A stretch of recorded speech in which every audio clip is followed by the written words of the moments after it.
उड़ीसा का कोणार्क सूर्य मंदिर पुरी से लगभग 23 मील दूर चंद्रभागा नदी के तट पर स्थित है।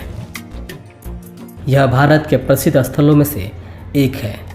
यह भव्य मंदिर सूर्य देवता को समर्पित है। सूर्य देव की पूजा हिंदू धर्म के वेदों में बताया गया है। हर प्राचीन ग्रंथ में सूर्य की महत्ता का वर्णन किया गया है। सूर्य ही एक ऐसे देवता हैं जिन्हें हम प्रत्यक्ष रूप से अपनी आँखों से देख पाते हैं। वैज्ञानिक दृष्टि से भी सूर्य को जल अर्पण करना हमारी आँखों और त्वचा के लिए हितकर होता है।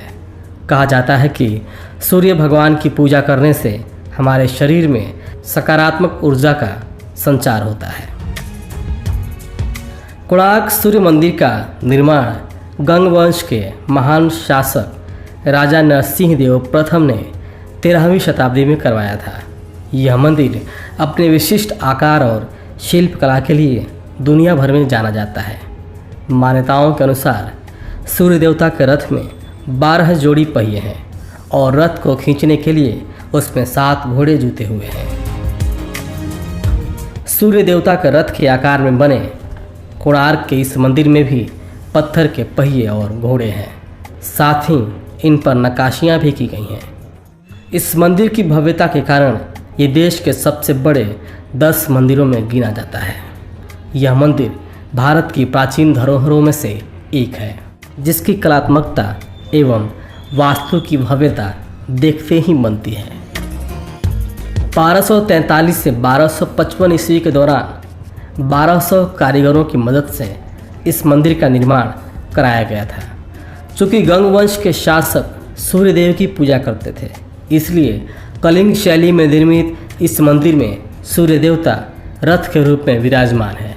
इस मंदिर का निर्माण लाल रंग के बलुआ पत्थरों और काले ग्रेनाइट के पत्थरों से हुआ है। मुख्य मंदिर 3 मंडपों में बना है, जिनमें से 2 मंडप ढह चुके हैं। तीसरे मंडप में जहां मूर्ति थी, वहां अंग्रेजों ने स्वतंत्रता से पूर्व ही रेत एवं पत्थर भरवाकर सभी द्वारों को स्थायी रूप से बंद करवा दिया था, ताकि वह मंदिर क्षतिग्रस्त होने से बच जाए। इस मंदिर में सूर्य भगवान की 3 प्रतिमाएं हैं। पहली प्रतिमा बाल्यावस्था की है, जो सूर्य के उदय होने का प्रतीक है, जिसकी ऊंचाई 8 फीट है। दूसरी प्रतिमा युवावस्था की है, जो सूर्य के दोपहर की अवस्था को दर्शाती है, जिसकी ऊंचाई 9.5 फीट है।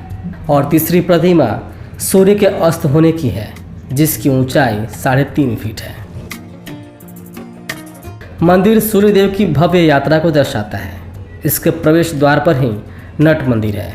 ये वो स्थान है जहां मंदिर की नर्तकियां सूर्यदेव को अर्पण करने के लिए नृत्य करती थी, जिसके बारे में आज भी एक मिथक प्रचलित है कि यहाँ नर्तकियों की आत्माएं आज भी आती हैं। कोणार्क के पुराने लोगों की माने तो यहाँ आपको शाम में उन नर्तकियों के पायलों की झंकार सुनाई देगी। यह मंदिर अपनी कामुक मुद्राओं वाले शिल्प आकृतियों के लिए भी प्रसिद्ध है, जिन्हें कामसूत्र से ली गई है। इस प्रकार की आकृतियाँ मुख्यतः द्वार मंडप के द्वितीय स्तर पर मिलती हैं। इन आकृतियों का विषय स्पष्ट किंतु अत्यंत कोमलता एवं लय में संजो कर दिखाया गया है। जीवन का यही दृष्टिकोण कोणार्क के अन्य सभी शिल्प निर्माणों में भी दिखाई देता है। कोणार्क सूर्य मंदिर के बारे में कुछ रोचक तथ्य हैं, जिन्हें जानकर आप चौंक जाएंगे। तो आइए ऐसे ही कुछ तथ्यों से आपको अवगत कराते हैं। पहला तथ्य, इस मंदिर में प्रत्येक 2 पत्थरों के बीच में एक लोहे की चादर लगी हुई है। मंदिर की ऊपरी मंजिलों का निर्माण लोहे की बीमों से हुआ है। मुख्य मंदिर की चोटी में 52 टन चुंबकीय लोहे का प्रयोग किया गया है।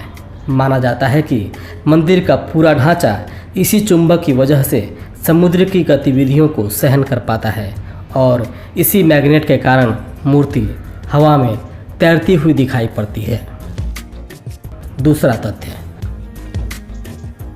कोणार्क मंदिर में सूर्य की पहली किरण सीधे मुख्य प्रवेश द्वार पर पड़ती है। सूर्य की किरणें मंदिर से पार होकर मूर्ति के केंद्र में हीरे से प्रतिबिंबित होकर चमकदार दिखाई पड़ती है। तीसरा तथ्य, कोणार्क के सूर्य मंदिर की विशेषता यह है कि इस मंदिर के आधार पर 12 जोड़िए पहिए स्थित हैं। वास्तव में ये पहिए इसलिए अनोखे हैं क्योंकि ये समय भी बताते हैं। इन पहियों की छाया देखकर दिन के सटीक समय का अंदाजा लगाया जा सकता है। चौथा तथ्य, कोणार्क का सूर्य मंदिर रोगों के उपचार और इच्छाओं को पूरा करने के लिए सर्वश्रेष्ठ माना जाता है।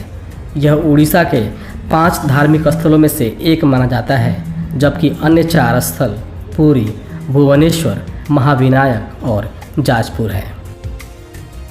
पांचवा तथ्य, कोणार्क सूर्य मंदिर को सभी मंदिरों से सबसे अलग बनाती है कामोत्तेजक मुद्रा में बनी सभी मूर्तियाँ। कोणार्क के सूर्य मंदिर से जुड़ी एक पौराणिक कथा भी मिलती है। पौराणिक कथाओं के अनुसार भगवान कृष्ण के पुत्र सांब को अपने पिता के श्राप के कारण कुष्ठ रोग हो गया था। सांब ने मित्रवन में चंद्रभागा नदी के सागर संगम पर कोणार्क में 12 वर्षों तक तपस्या की और सूर्यदेव को प्रसन्न किया था। सूर्यदेव जो सभी रोगों के नाशक हैं, सांब के रोग का भी निवारण कर दिया था। इसका आभार प्रकट करने के लिए उन्होंने सूर्य के सम्मान में एक मंदिर बनाने का फैसला किया। अगले दिन नदी में नहाते समय उन्हें सूर्यदेव की एक मूर्ति मिली। यह मूर्ति सूर्यदेव के ही शरीर के भाग से श्री विश्वकर्मा ने बनाई थी। सांब ने अपने बनाए मित्रवन में एक मंदिर में इस मूर्ति को स्थापित किया। तब से यह स्थान पवित्र माना जाने लगा। यह मंदिर भारत के सबसे प्रसिद्ध स्थलों में से एक है। इसे यूनेस्को द्वारा सन 1984 में विश्व धरोहर स्थल घोषित किया गया है। इसी प्रकार के अपडेट्स लेते रहने के लिए सब्सक्राइब करना और बेल आइकॉन को क्लिक करना ना भूलें।